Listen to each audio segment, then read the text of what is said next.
So I just saw the Spider-Man Homecoming trailer, the final trailer, trailer number 2, and I have some very mixed feelings on this trailer.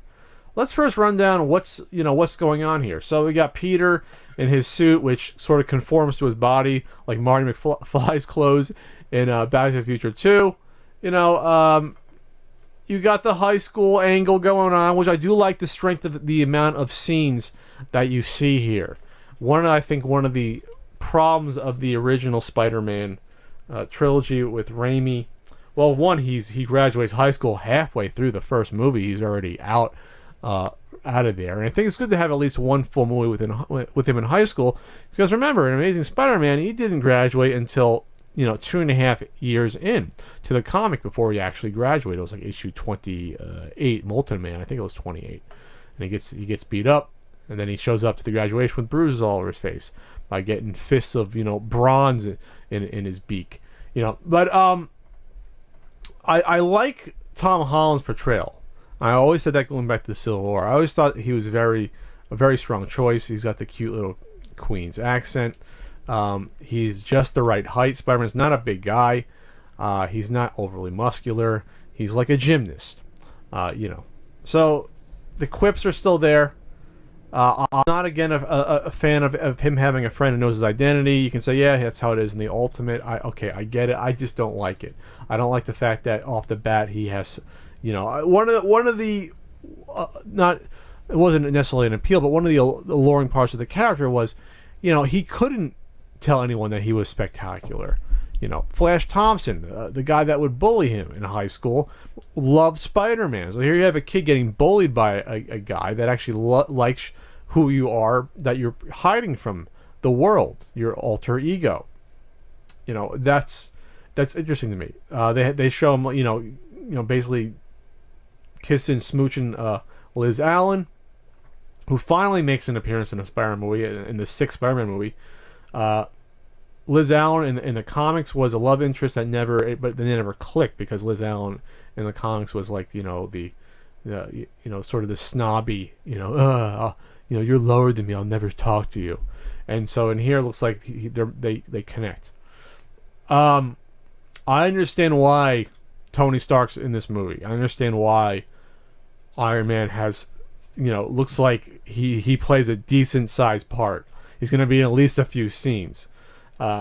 Because they Marvel and the MCU need that relationship with Spider-Man to carry through to make sure this movie is successful, and vice versa. Sony wants to make sure that, hell, we're buying into, being co-opting this character in with the MCU and producing this together and sharing in the spoils. We should marry the two, the visions of the two together.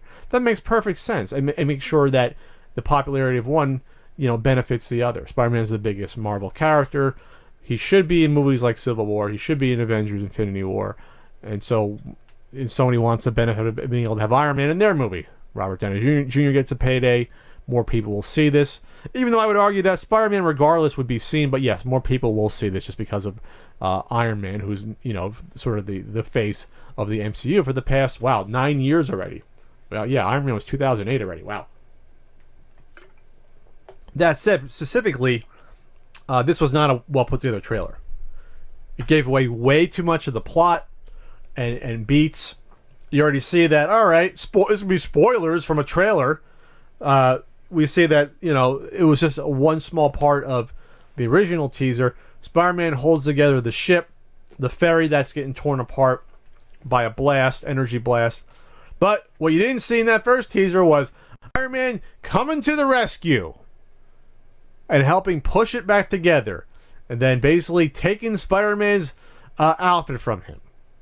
That's a major, major plot point that you should not have given away in the trailer. So now all the dramatic tension of Spider-Man heroically trying to, hold together this ferry from splitting in two and having many people drown, that's gone now. That tension's gone from when you're in the theater. You're going to be, I remember the trailer. This is the part where Iron Man comes in and saves the day. And then dresses him down afterwards for basically going off half-cocked and then not showing responsibility. It's just too much to show in a trailer.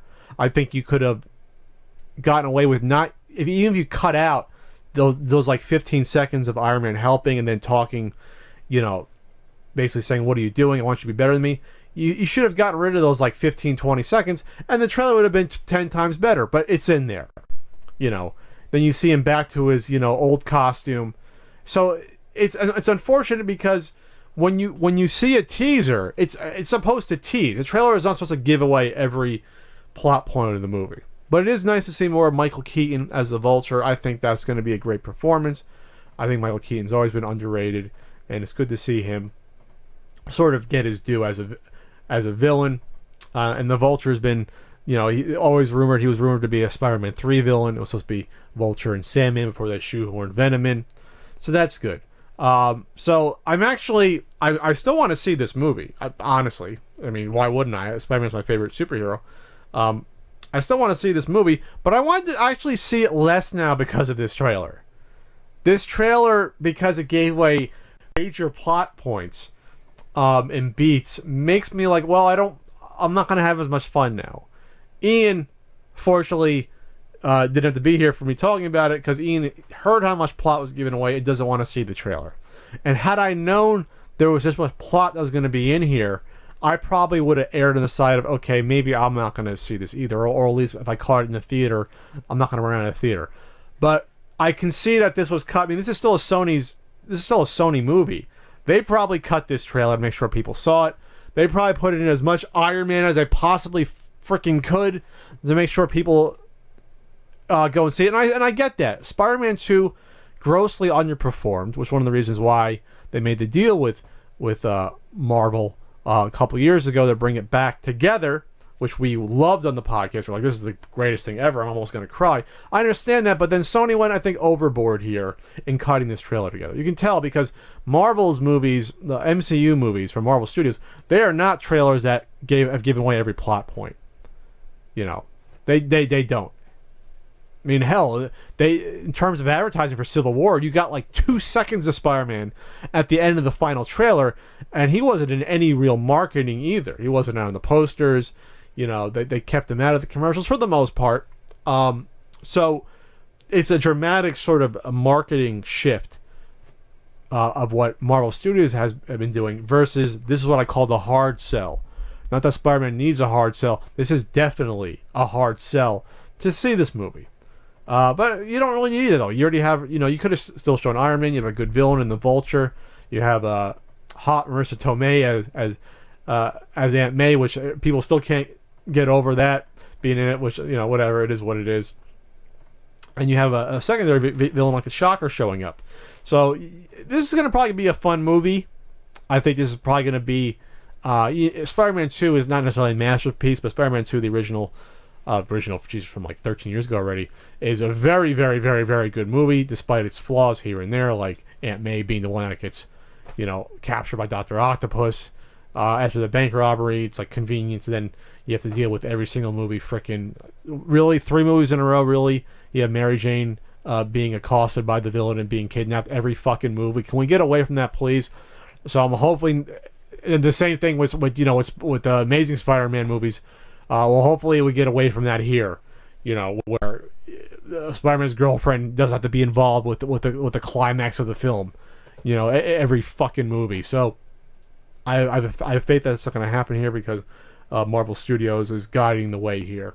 Maybe not with a bad trailer, but overall. So yeah, go out and see this. We got a good year coming up for Superman movies. You know, if you want to throw DC into that with Wonder Woman, and you got Justice League, but even if you keep those out, you got Spider-Man, Guardians of the Galaxy 2, Thor 3, which people haven't even really been speaking about. That's going to be, I think, a big one as well. So lots to look forward to this year. And then obviously going forward, it's going to be 75 superhero movies a year until we're all dead, most likely.